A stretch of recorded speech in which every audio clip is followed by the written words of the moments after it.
സച്ചിയും രേവതിയും ഒന്നിച്ചു കഴിഞ്ഞാൽ അവരെ പിരിക്കാൻ ഒരു ദുഷ്ടശക്തിക്ക് ആവില്ല. അവർ രണ്ടുപേരും കൂടി ചേർന്ന് കഴിഞ്ഞാൽ അവരെ ആർക്കും തോൽപ്പിക്കാനാവില്ല. രേവതിയുടെ ഓർഡർ രേവതി എടുക്കുകയും ചെയ്യും. രേവതി ആ ഓർഡർ സക്സസ് ആയിട്ട് രേവതി അത് വർക്ക് ചെയ്യുകയും ചെയ്യും. അതിലൊന്നും നീ മെനക്കെട്ടിട്ട് കാര്യമില്ല ചന്ദ്രേ. സച്ചി രേവതി ഒരുമിച്ച് ചേർന്നാൽ അതൊരു ശക്തി തന്നെയാണ്. അവരെ ആർക്കും പിരിക്കാൻ പറ്റില്ല. ഇത് ചന്ദ്രയുടെ കൂട്ടുകാരി ഭാമ പറയാണ്. കൂട്ടുകാരി ഇന്നത്തെ ചെമ്മനിപ്പോൾ വളരെ രസകരമായ ഒരു എപ്പിസോഡാണ്. സ്വന്തം മരുമകളെ തകർക്കാൻ വേണ്ടിയിട്ട് ആ മരുമകളുടെ ശത്രുവായ ഹേമയെ കൂട്ടുപിടിക്കാണ് ചന്ദ്രമതി. ഇത്രയും വൃത്തികെട്ടൊരു സ്ത്രീ എന്ന് വെച്ചാൽ ഇന്നത്തെ എപ്പിസോഡിൽ കണ്ടാൽ നമുക്ക് മനസ്സിലാവും. അപ്പോൾ ഇന്നത്തെ എപ്പിസോഡിലേക്ക് എല്ലാ കൂട്ടുകാർക്കും സ്വാഗതം. രേവതിക്ക് ഒരു പൂവിൻ്റെ ഒരു ഓർഡർ, വലിയൊരു ഓർഡർ കിട്ടിയിട്ടുണ്ട്. ഒരു കല്യാണത്തിൻ്റെ ഓർഡർ കിട്ടിയിട്ടുണ്ട്. 8,4 ലക്ഷം രൂപയുടെ ഓർഡറാണ് കിട്ടിയേക്കുന്നത്. അപ്പോൾ ആ ഓർഡർ പൂവ് ഇറക്കണം എന്നുണ്ടെങ്കിൽ 5 ലക്ഷം രൂപയെങ്കിലും അഡ്വാൻസ് കൊടുക്കണം. അഡ്വാൻസ് കൊടുക്കാൻ വേണ്ടി രേവതിയുടെ പൈസയില്ല. രേവതിയുടെയും സച്ചിയുടെയും കൂടി കയ്യിലുള്ള പൈസ മുഴുവൻ തട്ടിച്ച് നോക്കുമ്പോൾ 5 ലക്ഷം രൂപയുള്ളൂ. 3 ലക്ഷം രൂപയുടെ അടുത്തുള്ള ബാക്കി ഉണ്ടാക്കാൻ വേണ്ടിയിട്ടുള്ള നെട്ടോട്ടത്തിലാണ്. രേവതിയുടെ അനിയത്തി കുറച്ച് പൈസ കൊടുക്കാമെന്ന് പറഞ്ഞു. സച്ചിയുടെ കൂട്ടുകാരുള്ളതൊക്കെ കൊടുത്തു. അച്ഛൻ കൊടുക്കാമെന്ന് പറഞ്ഞപ്പോൾ സച്ചി രേവതിയും വേണ്ട എന്നൊക്കെ പറഞ്ഞു. അങ്ങനെ ഒരു പൈസയ്ക്ക് വേണ്ടി നെട്ടോട്ടോടാണ്. അപ്പോൾ ഈ ഓർഡർ രേവതി നടത്തരുത്, ഇതിൽ രേവതി വിജയിക്കരുതെന്ന് വെച്ചിട്ട് രേവതിയുടെ നാശം കാണാൻ വേണ്ടിയിരിക്കുകയാണ് ചന്ദ്രമതി അങ്ങനെ ഹേമയായിട്ട് കൂട്ടുകൂടുന്നുണ്ട്. അപ്പോൾ ഹേമ അങ്ങനെ മനസ്സിൽ വിചാരിക്കുന്നുണ്ട്, ഇവരുടെ കൂട്ട് എനിക്ക് ഉപകാരം ചെയ്യും. ഇവരുടെ കൂട്ടുണ്ടെന്നുണ്ടെങ്കിൽ രേവതിനെ തകർക്കാൻ എനിക്ക് എളുപ്പമാണെന്ന് പറഞ്ഞിട്ട് ഹേമ ചന്ദ്രമതിനെ കൂട്ടുപിടിക്കണം. ചന്ദ്രമതി ആവട്ടെ ഹേമേനെ ഭാമയുടെ വീട്ടിലേക്ക് വിളിച്ചിട്ടാണ്. വേറെ ഒന്നിനുമല്ല, രേവതിക്ക് പൈസ കിട്ടില്ല എന്നുള്ള സന്തോഷ വാർത്ത അറിയിക്കാൻ വേണ്ടിയിട്ട്. ഈ സമയത്ത് രേവതി വീട്ടിൽ പോയിട്ട് പൈസ ചോദിക്കുമ്പോൾ രേവതിയുടെ അനിയത്തി പറയുന്നുണ്ട്, എൻ്റെ കയ്യിൽ ഒരു 50,000 രൂപയുണ്ട്, ഞാനത് ചേച്ചിക്ക് തരാം, ബാക്കി പൈസ ചേച്ചിക്ക് ഞാൻ അറേഞ്ച് ചെയ്ത് തരാം. ഒരു ഫിനാൻസർ ഉണ്ട് എനിക്ക് അറിയണത്, അദ്ദേഹത്തിനോട് ഞാൻ ചോദിച്ചു നോക്കട്ടെ, എന്തായാലും ചേച്ചിക്കുള്ള പൈസ കിട്ടിയാൽ പോരെ, അത് ഞാൻ ശരിയാക്കി തരാമെന്നൊക്കെ ദേവു പറയുന്നുണ്ട്. അങ്ങനെ ആ ഒരു സമാധാനത്തിനാണ് രേവതി വരുന്നത് തിരിച്ചു വീട്ടിലേക്ക്. ഈ സമയത്ത് ഭാമയുടെ വീട്ടിൽ ചന്ദ്ര വെയിറ്റ് ചെയ്യാണ് ഹേമേനെ കാത്തിട്ട്. അങ്ങനെ ഹേമ വരികയാണ്. ഹേമ വന്നിട്ട് ചോദിക്കും, എന്തിനാ എന്നോട് വരാൻ പറഞ്ഞു ചോദിക്കുമ്പോൾ ഒരു സന്തോഷ വാർത്ത പറയാൻ വേണ്ടിയിട്ടാണ്. രേവതിക്ക് പൈസ കിട്ടിയിട്ടില്ല. 5 ലക്ഷം രൂപയൊക്കെ അവൾക്ക് എവിടെ നിന്ന് കിട്ടാനാ? അവളുടെ വിചാരമുണ്ട് അവളൊരു വലിയ പൂക്കാരിയാണ്. അപ്പോൾ ചന്ദ്രമതിയോട് പറയും ഭാമ, നിൻ്റെ മരുമകളെ പറ്റിയിട്ട് മരുമകൾ മിണ്ടരുത്, എനിക്ക് അങ്ങനെ ഒരു മരുമകൾ വേണ്ട എന്നൊക്കെ പറയാണ് ചന്ദ്രമതി. എന്ത് വന്നാലും ശരി അവളെ ജയിക്കാൻ ഞാൻ വിടില്ല എന്നൊക്കെ പറയണം. എന്നിട്ട് ഹേമയോട് പറയണേ, ഹേമ നീ ധൈര്യമായിട്ട് പൊക്കോ, എന്തായാലും രേവതിക്ക് ഓർഡർ കിട്ടില്ല എന്നൊക്കെ പറയണം. രേവതിക്ക് ഓർഡർ കിട്ടില്ല എന്നൊക്കെ പറയുമ്പോൾ രേവതി പറയാണ് രേവതിയോട്. അപ്പോൾ ഭാമയുടെ മുഖം തെളിഞ്ഞിട്ടില്ല. അപ്പോൾ ഭാമയോട് ചോദിക്കുകയാണ്, എന്താ നിൻ്റെ മുഖം മങ്ങിയ പോലെ എന്നൊക്കെ ചോദിക്കുമ്പോൾ ഭാമ ഒന്നും മിണ്ടണില്ല. അപ്പോൾ രേവതി അങ്ങനെ ഹേമ പോവാണ്. ചന്ദ്രയോട് വർത്താനം പറഞ്ഞിട്ട് സന്തോഷത്തിൽ ആ ഓർഡർ ഹേമയ്ക്ക് തന്നെ കിട്ടും എന്നുള്ള സന്തോഷത്തിൽ ഹേമ പോവാണ്. അപ്പോൾ ഭാമ പറയാണ്, ചന്ദ്രേ എൻ്റെ മുഖം തെളിയാത്തത് വേറെ ഒന്നല്ല, സച്ചി രേവതിയും കൂടി ഒന്നിച്ചു കൂടിയൊരു ശക്തി, അവരെ തോൽപ്പിക്കാൻ ആർക്കും കഴിയില്ല. നീ നോക്കിക്കോ, ഈ ഓർഡർ രേവതി എടുക്കും ചെയ്യും, ഈ ഓർഡർ വിജയകരമായി രേവതി പൂർത്തിയാക്കുകയും ചെയ്യും. സച്ചി രേവതി ഒരുമിച്ചുണ്ടെങ്കിൽ ഒരു ദുഷ്ടശക്തിക്ക് അവർക്ക് തകർക്കാൻ കഴിയില്ല, അവർ ജയിക്കുക തന്നെ ചെയ്യുമെന്ന് പറയാണ് ഭാമ. അപ്പോൾ ചന്ദ്ര പറയാണ്, നീ വല്ലാണ്ട് അവരെ പുകത്തുമ്പോൾ എനിക്കത് തീരെ പിടിക്കുന്നില്ല കേട്ടോ എന്നൊക്കെ പറയാണ് ചന്ദ്ര. എന്നിട്ട് അങ്ങനെ ഭാമേനെ ദേഷ്യപ്പെടാണ്. അത് കഴിഞ്ഞിട്ട് ഈ സമയത്ത് ചന്ദ്രോദയത്തിൽ വർഷയുടെ മുടി തോർത്തി കൊടുക്കുകയാണ് രേവതി. അപ്പോൾ വർഷ പറയുന്നത് ഞാൻ തോർത്തിക്കോളാം എന്നൊക്കെ പറയുമ്പോൾ അത് പറ്റില്ല, ജലദോഷം പിടിച്ചാലേ ബുദ്ധിമുട്ടാവും എന്നൊക്കെ പറയുമ്പോൾ രവീന്ദ്രൻ വന്നിട്ട് അടുത്തിരിക്കുന്നത്. എന്നിട്ട് പറയണം, മോളെ നന്നായി തോർത്തി കൊടുക്കും മോളെ എന്നൊക്കെ പറയാണ്.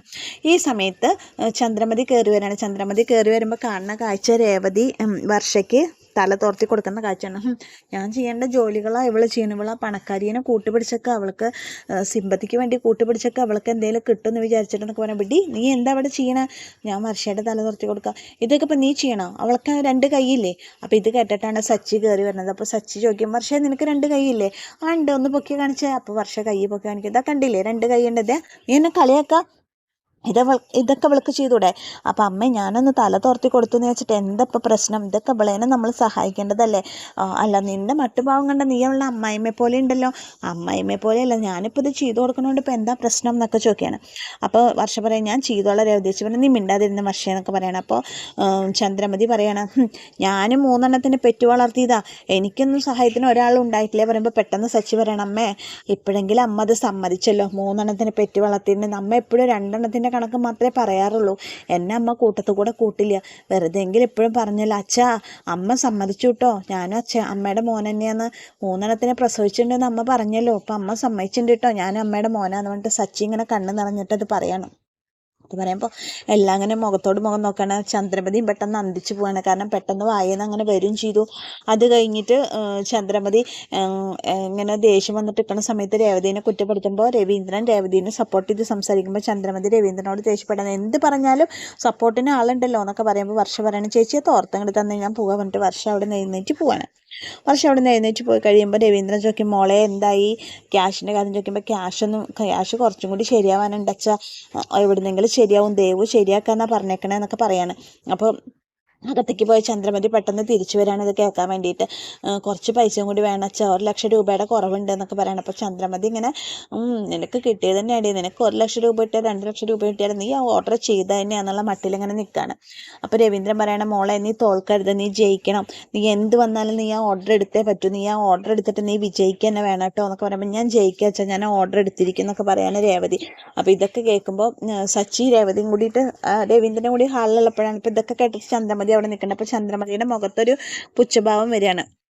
അപ്പോൾ ചന്ദ്രമതി ഇങ്ങനെ മനസ്സിൽ വിചാരിക്കണം എടുത്ത് തന്നെ നീ എത്ര രൂപ എടുത്ത് തലകുത്തി പറഞ്ഞിട്ടും കാര്യമില്ല രേവതി, നിനക്ക് ആ ഓർഡർ കിട്ടില്ല എന്നൊക്കെ പറയണം. ഓർഡർ കിട്ടില്ല എന്നൊക്കെ പറയുന്ന സമയത്ത് ഇങ്ങനെ പുച്ഛിച്ചിട്ട് ആ ഒരു ചിരി മുഖത്ത് വരുമ്പോൾ പെട്ടെന്ന് സച്ചി നോക്കുമ്പോൾ ചന്ദ്രമതി ഇങ്ങനെ തനിയെ നിന്ന് ചിരിക്കുന്നത് കാണാണ്. അപ്പോൾ ഇവരെ കാണുമ്പോൾ പെട്ടെന്ന് ചന്ദ്രമതി അവിടുന്ന് പോവാണ്. അപ്പോൾ സച്ചി പറയാണ് രേവതിയോട് രേവതി അതിലെന്തോ ഒരു സ്പെല്ലിംഗ് മിസ്റ്റേക്ക് തോന്നിയില്ലേ? അല്ല അതിപ്പോൾ എപ്പോഴും അമ്മ അങ്ങനെയല്ല. അല്ല രേവതി ഇതിലെന്തോ ഒരു സംതിങ് ഇതുണ്ട് കേട്ടോ, പന്തികേടുണ്ട് രേവതി, ഇനി സൂക്ഷിക്കണം കേട്ടോ, ഇതിലെന്തോ ഒരു പന്തികേടുണ്ട് എന്നൊക്കെ പറയാണ് സച്ചി. എന്നിട്ട് രേവതിക്ക് വാണിംഗ് കൊടുക്കുകയാണ്.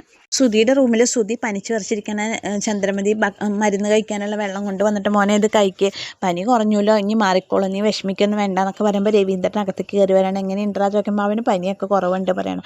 നീ എന്തിനാ സുധി ഇങ്ങനെ വിഷമിച്ചിരിക്കുന്നത്, നീ വിഷമിക്കൊന്നും വേണ്ട എന്നൊക്കെ പറയുമ്പോൾ ചന്ദ്രമതി പറയണം അവൻ എന്ത് വിഷമം, അവൻ്റെ പനിയൊക്കെ മാറിയിട്ട് ഞങ്ങൾക്ക് നല്ലൊരു വക്കീലിനെ പോയി കാണണം, എന്നിട്ട് ഡിവോഴ്സ് കഴിഞ്ഞിട്ട് വേണം അവന് ഏറ്റവും നല്ല കാശുള്ളൊരു വീട്ടിൽ നിന്ന് ഒരു പെൺകുട്ടീനെ കണ്ടുപിടിക്കും ഇത് പറയാണ്. അപ്പോൾ ഇതൊക്കെ കേൾക്കുമ്പോൾ സുധി ആകെ ഇങ്ങനെ വിഷമിച്ച് നിൽക്കണം. അപ്പോൾ രവീന്ദ്രൻ പറയാണ് നീ എന്തിനാ ചന്ദ്രേ ഇങ്ങനെ ഇതൊക്കെ പറയാൻ നിൽക്കണം, അവൻ്റെ മനസ്സ് വയ്യാതിരിക്കുന്ന സമയത്തെങ്കിലും നീ അവനിത്തിരി സമാധാനം കൊടുക്കുമെന്ന് പറയാണ്.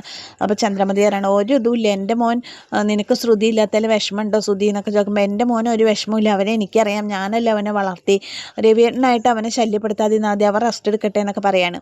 എന്നിട്ട് ചന്ദ്രമതി പറയണം എന്തായാലും അവളിനി അവൻ്റെ ജീവിതത്തിൽ വേണ്ട, കള്ളിപ്പെണ്ണ അവൾ പറയുമ്പോൾ നിൻ്റെ മോൻ എന്തൊക്കെ കള്ളത്തരങ്ങൾ ചെയ്തിട്ടുണ്ട് അത് പറയുമ്പോൾ അവൾ ചെയ്ത തെറ്റൊക്കെ നിനക്ക് ക്ഷമിച്ചൂടെ ചോദിക്കാണ് രവീന്ദ്രൻ.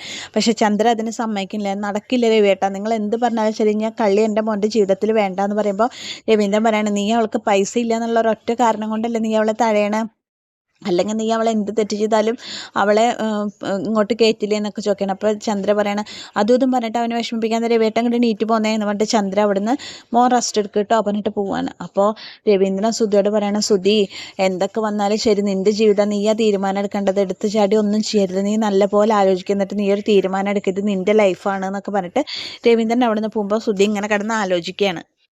ഈ സമയത്ത് ദേവു നടന്നു വരികയാണ് റോട്ടിൽ കൂടെ. അപ്പോൾ വരുമ്പോൾ അരുൺ വണ്ടി കൊണ്ട് വരികയാണ്. ദേവു നീ എവിടേക്കാ ചോദിക്കുമ്പോൾ ഞാനൊരു ഫിനാൻസറുടെ വീട്ടിലേക്ക്, എന്തിനാ ചോദിക്കുമ്പോൾ എനിക്ക് കുറച്ച് പൈസ മേടിക്കാനാണ് പറയുകയാണ്.